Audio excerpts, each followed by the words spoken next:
K Anilkumar, ഇന്നത്തെ കേജ്രിവാളിന്റെ 10 guarantee പ്രഖ്യാപനത്തെ എങ്ങനെ കാണുന്നു? എല്ലാ ദിവസവും ഇപ്പോൾ 1 മണിക്ക് മാധ്യമങ്ങളെ കാണുന്ന ഒരു രീതിയിലേക്ക് അദ്ദേഹം എത്തിയിരിക്കുന്നു. വന്നയുടനെ ആദ്യത്തെ അമ്പ മോദിക്കെതിരെ തന്നെയാണ് അദ്ദേഹം എയ്തത്. 75 വയസ്സാകുന്നു അടുത്ത വർഷം. എന്തായാലും മോദി റിട്ടയർ ആകും.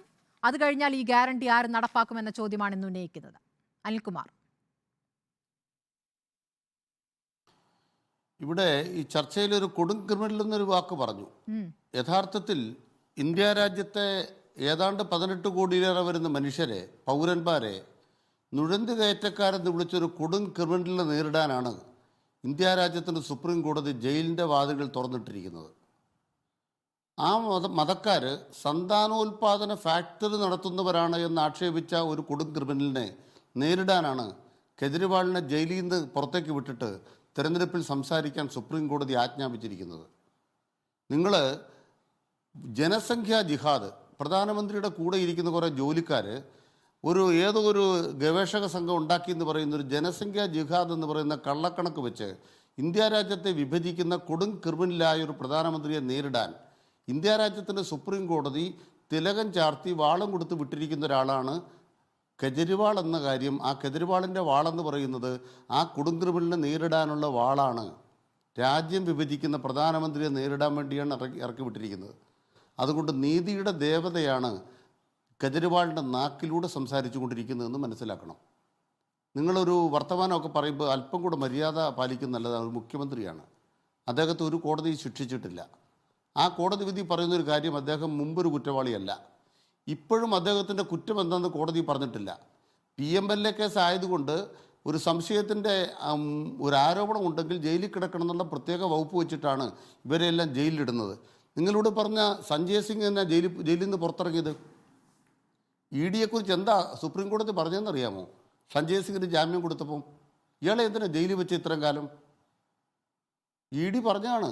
കോടിയേരി ബാലകൃഷ്ണൻ്റെ മകനെ 1 കൊല്ലം ജയിലിൽ വെച്ചിട്ട് ED പറഞ്ഞതാണ്. അതുകൊണ്ട് ക്രിമിനലിൻ്റെ കഥയൊക്കെ അവിടെ നിൽക്കട്ടെ. പിന്നെ ഇന്ത്യ രാജ്യത്തെ ജനാധിപത്യ വ്യവസ്ഥയിൽ ക്രിമിനൽ പ്രവർത്തനം നടത്താൻ പാർലമെൻറ്റിൽ നിയമനിർമ്മാണം നടത്തിയ ആളാണ് നരേന്ദ്രമോദി, അമിത്ഷയും. അതാണ് ഇലക്ട്രൽ ബോണ്ട് അഴിമതി. എത്ര കോടിയുടെ അഴിമതിയാണ് നിങ്ങൾ നടത്തിയത്? നിയമനിർമ്മാണത്തിലൂടെ വ്യാജങ്ങൾ ഉണ്ടാക്കിയിട്ട്, ഭരണഘടനാ വിരുദ്ധമായ നിയമം ഉണ്ടാക്കിയിട്ട് ഏതാണ്ട് 5-8 കൊല്ലക്കാലം നിങ്ങൾ നടത്തിയ കള്ളത്തരം സുപ്രീം കോടതി പിടിച്ച് നിങ്ങളെയെല്ലാം കൂടെ ഈ പെരുവഴിയിൽ നിർത്തി ചാട്ടവാറിനടിച്ചില്ലേ? സുപ്രീം കോടതി സ്റ്റേറ്റ് ബാങ്ക് ഓഫ് ഇന്ത്യയെ കൊണ്ട് പറയിപ്പിച്ചില്ലേ നിങ്ങൾ നടത്തിയ ക്രിമിനൽ പ്രവർത്തനം? മരുന്ന് കമ്പനിയിൽ നിന്ന് പിടിച്ചു പറിച്ചത്, കോവിഡ് വാക്സിൻ ഉണ്ടാക്കുന്ന കമ്പനിയിൽ നിന്ന് പിടിച്ചു പറിച്ചത്, പിന്നെ പറയിപ്പിക്കണ ബാക്കി. അതുകൊണ്ട് കൊടും ക്രിമിനൽ എന്നൊരു വാക്ക് പറഞ്ഞാൽ ഉടനെ കെജ്രിവാളോ ആരെങ്കിലും ക്രിമിനലുകളാവില്ല എന്ന് മനസ്സിലാക്കണം. ദയവായി പറയാനുണ്ടെങ്കിൽ ധാരാളം പറയാനുണ്ട്. ഗുജറാത്ത് വംശഗതി മുതൽ മണിപ്പൂർ വരെ പറയാം, ക്രിമിനലുകളുടെ കഥ പറയാം. ഞാനിപ്പോൾ അതിന് മുതിരുന്നില്ല. രണ്ടാമത്തെ പ്രധാനപ്പെട്ട കാര്യം, ഇവിടെ ബഹുമാനപ്പെട്ട കെജ്രിവാൾ കോൺഗ്രസ് നേതാക്കളുടെ പേര് പറഞ്ഞില്ല. പറയാത്തതിന് കാരണം കൃത്യമാണ്. ഇന്ത്യ രാജ്യത്തിൻ്റെ രാഷ്ട്രീയത്തിൻ്റെ വൈവിധ്യമാണ് അതിനെ അടയാളപ്പെടുത്തുന്നത്. ഇന്ത്യ രാജ്യം ഒരേ സമയം തന്നെ കേന്ദ്രീകൃതവും ഫെഡറലുമാണ്. India shall be a union of states ആണ്. എന്ന് പറഞ്ഞാൽ ഇന്ത്യ രാജ്യം വിവിധ സംസ്ഥാനങ്ങളുടെ സംഘാതമാണ്. ഭരണഘടനയുടെ 1-ാം വകുപ്പാണ്. അതിനർത്ഥം കേന്ദ്രത്തിൽ അധികാരത്തിലിരിക്കുന്നവർ ഒരു പൊതു മിനിമം പരിപാടി അടിസ്ഥാനത്തിൽ ഒരു സംവിധാനം ഉണ്ടാക്കും. സംസ്ഥാനങ്ങൾക്ക് വ്യത്യസ്ത ആശയങ്ങളുണ്ടാകും. അത് തമ്മിൽ ചിലപ്പോൾ ഏറ്റുമുട്ടലുണ്ടാകും. അതുകൊണ്ട് തന്നെ ഇടതുപക്ഷം ഇന്ത്യ രാജ്യത്ത് പല സംസ്ഥാനങ്ങളിലും ഐക്യപ്പെട്ടും ഏറ്റുമുട്ടിയുമാണ് കോൺഗ്രസുമായി ബന്ധപ്പെട്ട് പ്രവർത്തിച്ചത്. ഇതുപോലെ ആം ആദ്മി പാർട്ടി ഡൽഹിയിലും ചണ്ഡീഗഡിലും ഹരിയാനയിലും കോൺഗ്രസുമായി ഐക്യപ്പെടുകയും ഏറ്റുമുട്ടുകയുമാണ്. പഞ്ചാബിൽ തെരഞ്ഞെടുപ്പ് നടക്കാൻ പോവുകയാണ്. പഞ്ചാബിൽ ഏറ്റുമുട്ടാൻ പോകുമ്പോൾ പഞ്ചാബിൽ ഏറ്റുമുട്ടാൻ പോകുന്ന ഒരു പാർട്ടിയോട് ബന്ധപ്പെട്ട് ഇവിടെ സംസാരിക്കുന്നതിന് പരിമിതിയുണ്ട്. ആ പരിമിതി കേജ്രിവാൾ പ്രകടിപ്പിക്കുന്നതിലൊരു തെറ്റുമില്ല. പക്ഷേ കോൺഗ്രസ്സുകാർ ശ്രദ്ധിക്കേണ്ട ഒരു കാര്യം, ഡൽഹിയിൽ വെച്ചിട്ട് കേജ്രിവാളിനെ അകത്താക്കി മോദിക്കെതിരെ പറയുകയും പിന്നെ എന്തുകൊണ്ട് നിങ്ങൾ കേജ്രിവാളിനെ ജയിലിൽ നിന്ന് തുറന്നു വിട്ടിരിക്കുന്നു എന്ന് സുപ്രീം കോടതിക്കെതിരെയോ മോദിക്കെതിരെയോ പഞ്ചാബിൽ ചെന്ന് പറയാതിരിക്കാനുള്ള മര്യാദയെങ്കിലും കാണിക്കണം. കാരണം കേരളത്തിൽ പിണറായി വിജയൻ എന്താ ജയിലിലിടാത്തതെന്ന് കുഴൽനാടൻ്റെ ഒരു ചീള കേസ് വെച്ച് രാഹുൽ ഗാന്ധി പറഞ്ഞു ഓർക്കുന്നില്ലേ?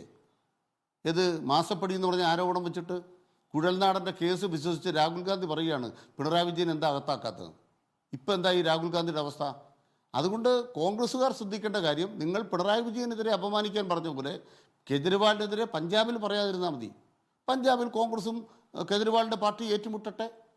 ഏറ്റുമുട്ടുമ്പോഴും ഞങ്ങൾക്കെല്ലാമുള്ള പൊതുബോധ്യം എന്താണ്? ഞങ്ങൾ ഏറ്റുമുട്ടിയാലും പഞ്ചാബിലൊരു BJP-കാരൻ ജയിക്കില്ല, ഞങ്ങൾ ഏറ്റുമുട്ടാലും കേരളത്തിലൊരു BJP-കാരൻ ജയിക്കില്ല.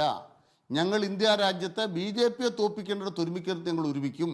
ഇപ്പം മഹാരാഷ്ട്രത്തിൽ തന്നെ CPIM പാർട്ടിക്ക് കഴിഞ്ഞ തവണ 1.25 ലക്ഷം വോട്ട് കിട്ടിയ സീറ്റിനകത്ത് ശരത് പവാറിൻ്റെ പാർട്ടിക്ക് പിന്തുണ കൊടുത്തു കഴിഞ്ഞു. ഇതാണ് ഇന്ത്യ മുന്നണി.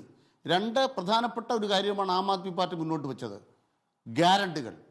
അതിലേറ്റവും പ്രധാനപ്പെട്ട കാര്യം മോദിയുടെ ഗ്യാരണ്ടിയുടെ ശവകടക്ക് ഇവിടെ നടന്നു.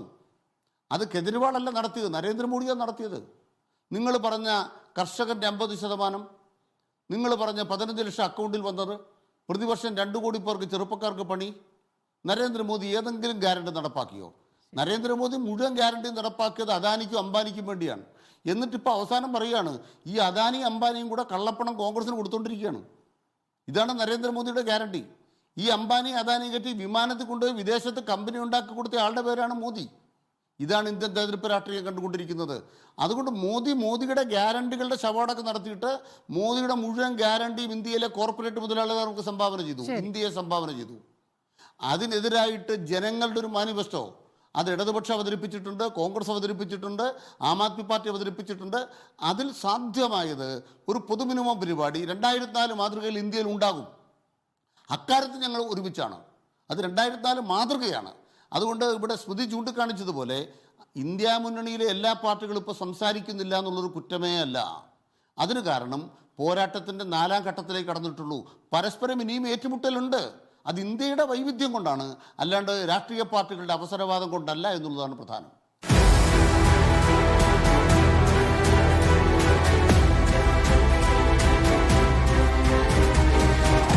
ഡിബേറ്റ് വിത്ത് സ്മൃതി പരുത്തിക്കാട്.